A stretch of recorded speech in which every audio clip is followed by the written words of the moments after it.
शेवटी हे पेन्शनर सगळे वयस्कर आहेत, यांची खरंच स्वतःची क्षमता नाही, म्हणजे शारीरिक क्षमता नसताना सुद्धा हे आंदोलन करतात. याचा विचार करून यांनी पूर्णपणानं आमचे जे 7,500 रुपये पेन्शन, किमान पेन्शन आणि ते महागाईशी निगडीत करावी. महागाईशी निगडीत नसल्यामुळेच आम्हाला हा मोठा प्रश्न आला आहे आणि आमच्या सर्व बाकीच्या मागण्या पूर्ण कराव्यात, नाहीतर आम्ही फार मोठ्या प्रमाणात तीव्र आंदोलन करूया.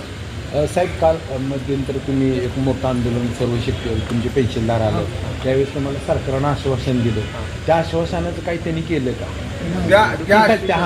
तो उल्लेख करा. त्या आम्हाला जे 9-10-11ला जे आम्ही आंदोलन केलं त्यावेळेला अर्थमंत्र्यांनी खास करून बोलवून घेतलं आणि तिथं आम्हाला आश्वासन दिलं की ही तुमची मागणी रास्त आहे, आम्ही त्याच्याबद्दल नक्की प्रयत्नशील राहून लवकरात लवकर आम्ही तुमच्या मागणी मान्य करू. मात्र तरी अजूनसुद्धा पूर्ण केलं. मात्र त्यांनी एक केलं, त्या जी कमिटी स्थापन केली होती त्याच्या अनुषंगानं त्या कमिटीनं सुद्धा आता शिफारस केली की यांची पेन्शन अतिशय कमी आहे आणि ती रास्त प्रमाणात वाढवण्यात यावी असं त्या कमिटीनं शिफारस केली. मात्र आता संसदेमध्ये त्याचा निर्णय घेऊन आम्हाला ते पेन्शन मंजूर केली पाहिजे आणि त्याचा GR दिला पाहिजे. ते अजून झालं नसल्यामुळं आम्ही हे आंदोलन करतो. सातारा जिल्हा म्हटलं तरी आपले नाही म्हटलं तरी 2.5-3 लाख तरी पेन्शनधारक असावे असा आमचा अंदाज आहे. दुसरी गोष्ट अशी की आमचं जे कॉन्ट्रीब्युशन कापून घेतलं त्याच्या व्याजावर आम्ही पेन्शन मागतोय आणि तुम्ही कुणाला वाटताय, काय देताय? कॉन्ट्रीब्युशन नसताना सुद्धा तुम्ही पैसे वाटतायचे असेल, परंतु आमचं कॉन्ट्रीब्युशन असताना आम्हाला पेन्शन वाढ होत नाही,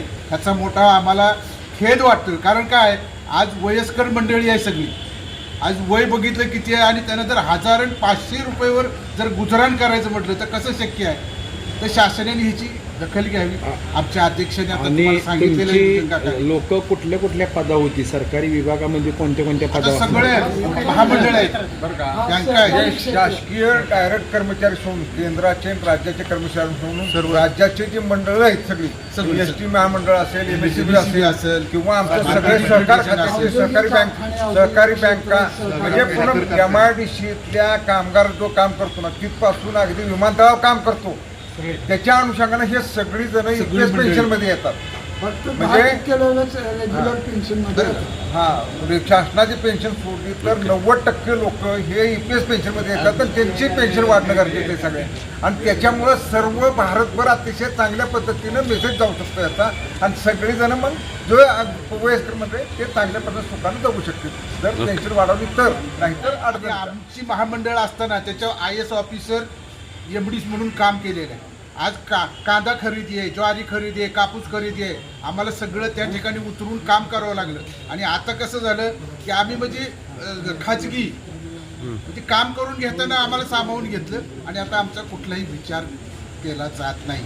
तर कृपया आमची सर्वांची विनंती आहे की बाबा आम्हाला तुम्ही पेन्शन वाढ द्यावी. दुसरा